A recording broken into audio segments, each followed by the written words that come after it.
प्रशासन अपनी नाकामी छुपाने के लिए विपक्ष के नेताओं पर मुकदमे दर्ज करके सोच रहा है कि नाकामी छुप जाएगी। ये पूरी तरह से प्रशासनिक तौर पर किया गया पूरा षड्यंत्र है और ये जानबूझ करके बनाया गया मामला है। पहले दिन सर्वे हुआ, कोई विवाद नहीं हुआ, प्रशासन ने लोगों को विश्वास में लिया, कमेटी को विश्वास में लिया, कोई बवाल नहीं हुआ। लेकिन प्रशासन ये नहीं चाहता था। प्रशासन तो चाहता था कि सर्वे टीम तो चाहती थी कि शांतिपूर्ण तरीके से कैसे हो गया। तो उसके बाद दूसरे दिन जब बिना लोगों को विश्वास में लिए और फिर एक बार की माहौल खराब हुआ, 5 लोग मारे गए हैं।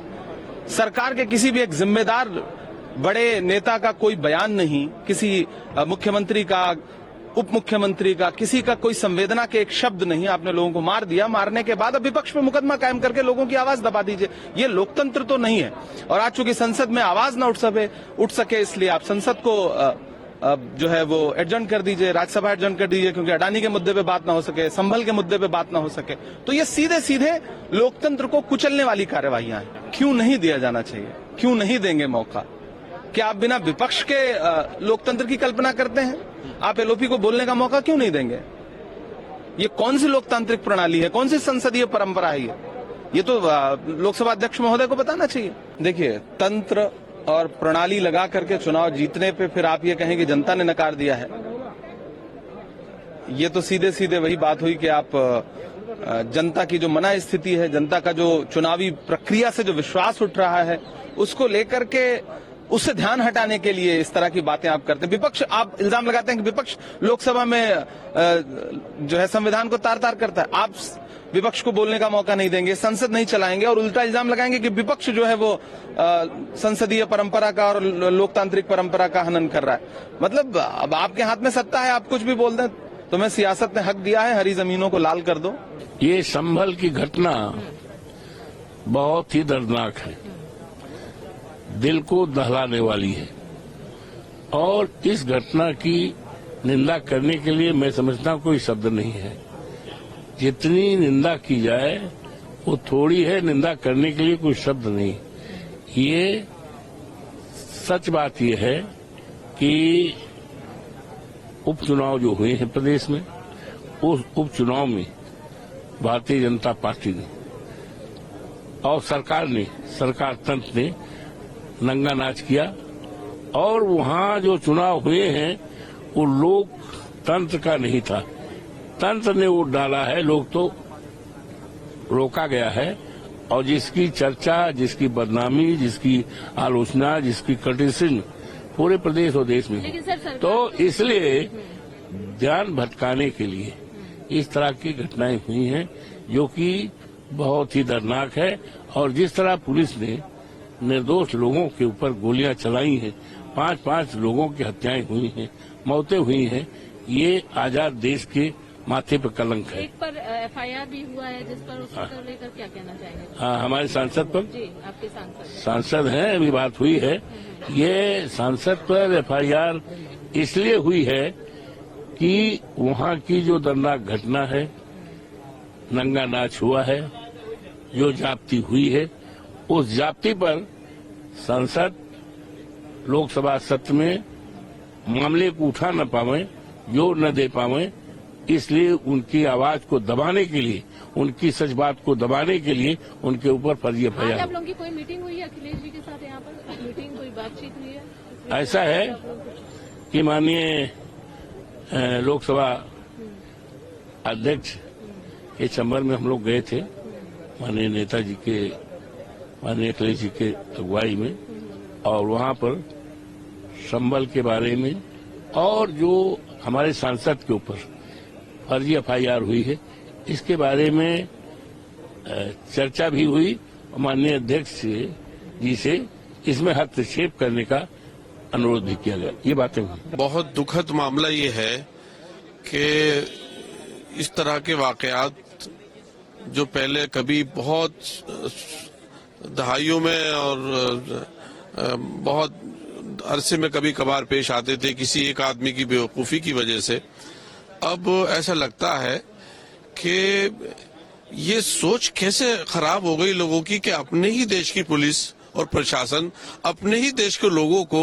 ऐसे ट्रीट करे जैसे कुछ फतह करने जा रहे हैं किसी मस्जिद में ऑर्डर लेकर के और नारेबाजी करते हुए गुजरे हैं, और एक बार हो चुका था सर्वे, तो दोबारा लोगों को प्रवोक करने की क्या जरूरत थी?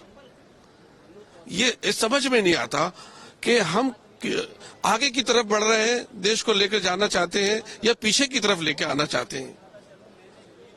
जो पॉजिटिव काम होने चाहिए सरकारों के काम, पब्लिक का, आवाम का जो शपथ लेते हैं लोग कि उनका एतमाद, उनका कॉन्फिडेंस, उनका विश्वास जीतते हैं और फिर पॉजिटिविटी के साथ आगे बढ़ते हैं, वो चीज कहीं है ही नहीं, सिर्फ एक मनफी सोच है। और जिस तरह से लोगों का हौसला तोड़ने की कोशिश की जा रही है, अपमानित करने की कोशिश की जा रही है, ये बहुत दुखद है। और जितनी जानें जाए हुई हैं, आखिर वो भी देश के बच्चे थे,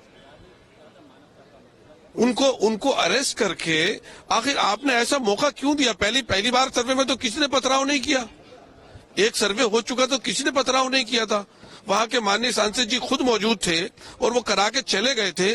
उसके बाद फिर आपने, जब तक आपके दिल को मतलब सुकून और ठंडक नहीं पहुंची, जब तक वहां चंद मासूमों की जानें ना चली गई और अब न जाने कितने लोगों का मुस्तकबिल, आखिर क्या वो देश के लोग नहीं है? ये अफसोस की बात ये है। इसका हमारे जो जितने संवैधानिक पदों पर लोग बैठे हुए हैं, वो सब इसकी शपथ लेते हैं कि हम कोई अन्याय नहीं करेंगे और कोई भेदभाव नहीं करेंगे, हम संविधान की रक्षा करेंगे, देश की एकता अखंडता को कायम रखेंगे। आखिर फिर उसकी धज्जियां क्यों उड़ाई जाती हैं? बहुत अफसोस की बात है ये। मैं आपके चैनल के जरिए से लोगों से अपील करता हूं कि इस तरह की नकारात्मक सोच के लोग जो इस तरह समाज में भेदभाव फैला करके लोगों को उकसाने का काम कर रहे हैं, चाहे वो सरकारें हों, चाहे वो प्रशासन हो, उनके बहकावे में ना आकर सब्र का दामन न छोड़ें, सब्र पर और सच्चाई पर कायम रहे। अल्लाह उनकी मदद करेगा। पुलिस प्रशासन ने सांसद समेत कई लोगों के खिलाफ मामला दर्ज किया। सांसद जी थे नहीं वहां पर, वो तो बेंगलोर में थे। सांसद जी ने तो अपनी मौजूदगी में एक बार सर्वे करा दिया था पूरा, और वो कोई घटना नहीं घटी थी, लेकिन मौके की तलाश में थी इंतजामिया और एडमिनिस्ट्रेशन। ये तो दुनिया जग जाहिर है।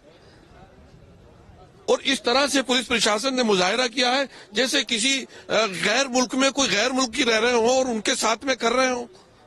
क्या ये ज़ेब देता है एक संवैधानिक पदों पर बैठे हुए लोगों को?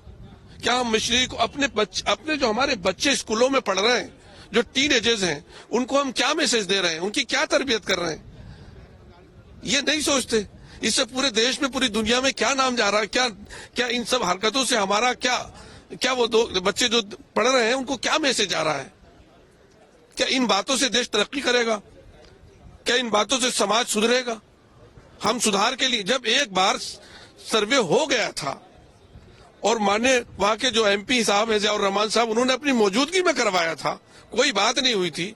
आखिर प्रशासन को एक अमन कमेटी बनानी चाहिए थी। फिर वहां जाने के लिए क्या नारेबाजी की जरूरत थी? आनन फानन आपको ऐसे कैसे, क्या मजबूरी थी वहां पर? पहले अगर बाधा और पथराव होता तो पहले होता, आपने दोबारा करवाया, उनको मजबूर किया, और फिर उन पर जो उनके हौसले तोड़ने के लिए उन पर एफआईआर कर रहे हो। वहां के एमएलए, उनके बेटे के ऊपर एफआईआर कर दी गई ताकि उनके लिए कानूनी तौर पर संविधान के उनके राइट की कोई बात न कर सके। तो आप कुचलना चाहते हो लोगों की आवाजों को, देश के। आप किसी और को नहीं नुकसान पहुंचा रहे, अपने देश को नुकसान पहुंचा रहे हैं, इंसानियत को नुकसान पहुंचा रहे हैं, संविधान को नुकसान पहुंचा रहे हैं। ये बहुत अफसोस की बात है, ये बहुत दुखद बात है।